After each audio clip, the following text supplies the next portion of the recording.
¿Qué pasa cuando la gente trata de usar la presencia de Dios como amuleto y rechazan su liderazgo por completo? La lectura de hoy nos muestra tanto esto como también las serias consecuencias.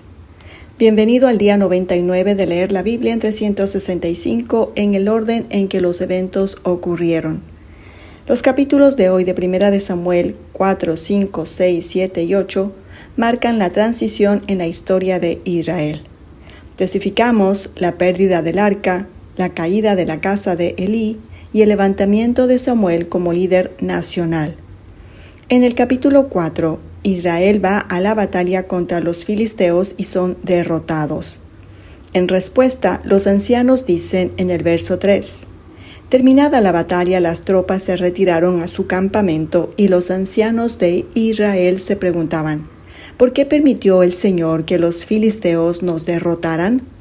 Después dijeron, traigamos de Silo el arca del pacto del Señor. Si la llevamos con nosotros a la batalla, nos salvará de nuestros enemigos. En lugar de buscar la voluntad de Dios, ellos tratan el arca como una reliquia religiosa, como una reliquia mágica. Ellos la traen de Silo acompañada de los dos malvados hijos de Elí, Ofni y Finees.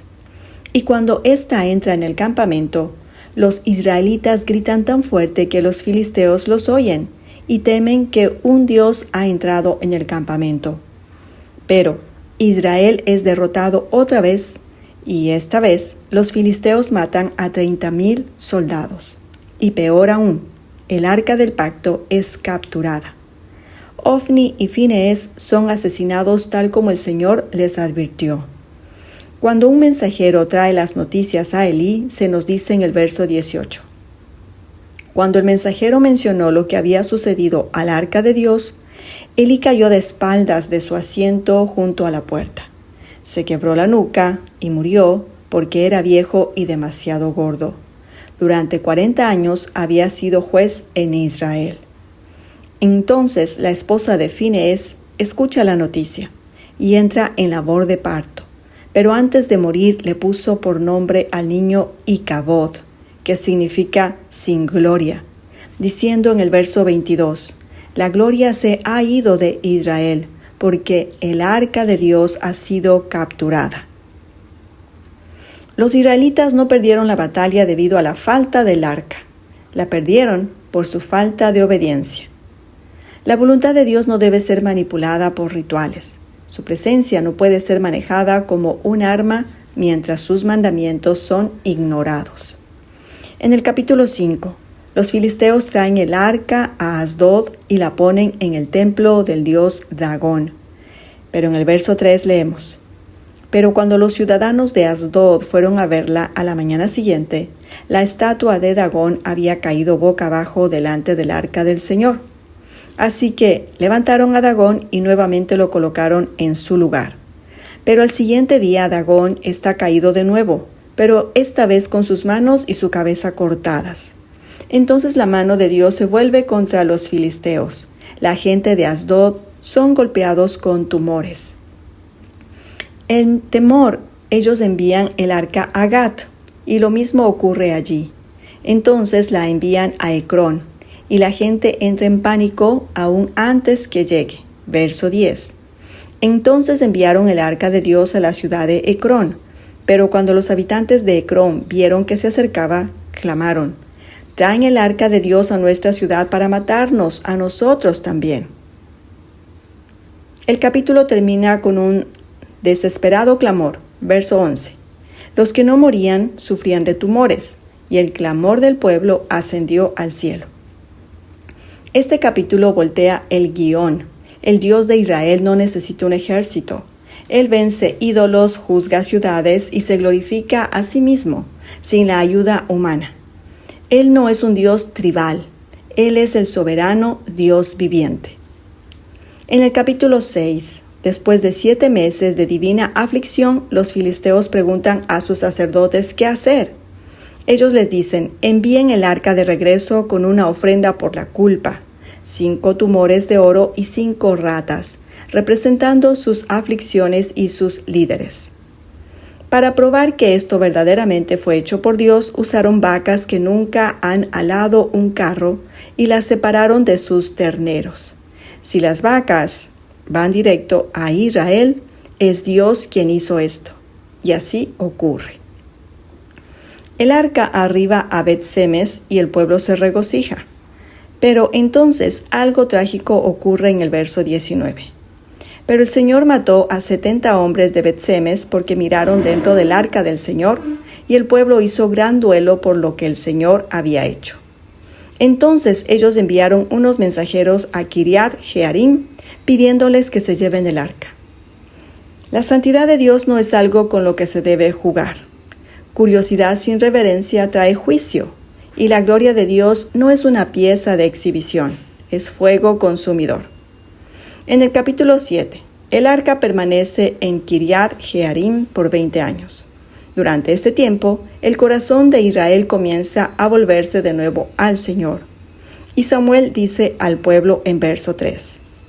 Entonces Samuel le dijo a todo el pueblo de Israel: si en realidad desean volver al Señor, desháganse de sus dioses ajenos y de las imágenes de Astarot. Tomen la determinación de obedecer solo al Señor. Entonces Él los rescatará de los filisteos. El pueblo respondió, se reúne en Mizpa, confiesan sus pecados ante el Señor. Pero cuando los filisteos atacan, Israel entra en pánico. Samuel clama al Señor y ofrece un cordero como ofrenda quemada. Verso 10. Entonces, justo en el momento en que Samuel sacrificaba la ofrenda quemada, llegaban los filisteos para atacar a Israel. Pero ese día, el Señor habló con una poderosa voz de trueno desde el cielo y causó confusión entre los filisteos, y los israelitas los derrotaron. Samuel coloca una piedra y la llama Ebenezer, diciendo: hasta aquí nos ayudó Jehová. Los filisteos fueron sometidos por algún tiempo, y Samuel continúa juzgando Israel fielmente por el resto de su vida. Este capítulo nos enseña arrepentimiento real, abandono de ídolos, confesión de pecado y completa dependencia en Dios. Esto también nos recuerda que la victoria viene no de la fuerza, sino de la intercesión y obediencia.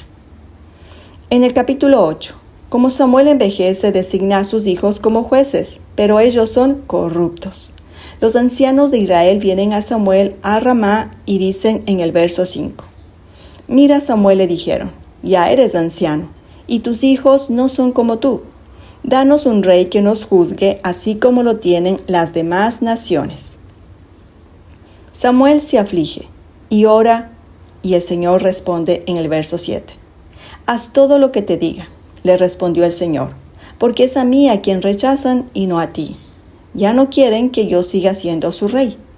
Dios le dice a Samuel que les advierta lo que un rey hará. Reclutará a sus hijos, tomará a sus hijas, dividirá la tierra, demandará impuestos y por último los oprimirá. Samuel presenta todo esto con detalle, pero la gente rehúsa escuchar. Versos 19 y 20. Sin embargo, el pueblo se negó a escuchar la advertencia de Samuel. Aún así todavía queremos un rey, dijeron. Nuestro deseo es ser como las naciones que nos rodean. El rey nos juzgará y será nuestro líder en las batallas. Dios permite que lo hagan, y Samuel se prepara para ungir al rey. Este es un capítulo desgarrador. Israel elige seguridad política sobre liderazgo espiritual. Ellos quieren ser como el mundo, en lugar de ser apartados para Dios.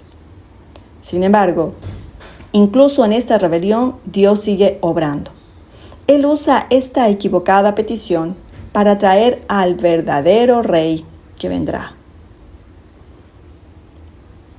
Un poco de perspectiva histórica que podría ayudarnos a entender aún más profundo la lectura de hoy. El nombre Icabod en 1 Samuel capítulo 4 verso 21 literalmente significa sin gloria o ¿dónde está la gloria? Esto refleja la profunda crisis espiritual, la sensación que la presencia de Dios se ha apartado de ellos. Y esto no es solo un simbólico lenguaje, esta es una realidad teológica. El arca representa el trono de Dios y su presencia ha sido capturada por los enemigos de Israel, y con esto el visible recordatorio del pacto de Dios con su pueblo. Es bastante interesante que el arca permanece en Kiriat Yearim por casi 100 años, antes que David eventualmente la tome de regreso a Jerusalén en 2 de Samuel 6, recordándonos cuánto tiempo esta herida espiritual permaneció. En el capítulo 7, Samuel toma una piedra y la llama Ebenezer, lo cual significa piedra de ayuda. Esto no es solo un acto poético. Este es un público memorial, un recordatorio tangible de cómo Dios liberó a Israel cuando se volvieron a Él. La palabra misma, Ebenezer, más tarde vendrá a ser un símbolo de esperanza para el creyente en Cristo. Es también importante entender que cuando Israel demanda un rey en el capítulo 8, su petición es más que política. Esta fue profundamente espiritual. Ellos no solo pedían por un líder mejor, estaban rechazando el completo sistema del pacto donde Dios mismo gobernaba como su rey. A pesar de su rebelión, Dios no los rechaza. En su lugar, permite su requerimiento y eventualmente lo usa para levantar a David y a través de la línea de David, la llegada del verdadero Rey Jesucristo. Oremos juntos. Señor, no queremos tratarte como un símbolo o plan de respaldo. Enséñanos a confiar en ti completamente, reverenciar tu santidad y caminar en arrepentimiento. Líbranos de elegir soluciones mundanas sobre tu perfecta voluntad. Tú eres nuestro Rey. Guíanos a serte fieles. Es en el nombre de tu amado Hijo que oramos. Amén. No te pierdas lo que pasa en la lectura de mañana, en 1 de Samuel, capítulos 9, 10, 11 y 12. Nos reuniremos con el primer rey de Israel, Saúl. Él tiene el aspecto y la figura, pero ¿tendrá el corazón? No te pierdas lo que viene. ¿Qué fue lo que más te impactó? ¿La captura del arca, el arrepentimiento de Israel o el rechazo de Dios como rey? Déjanos un comentario abajo.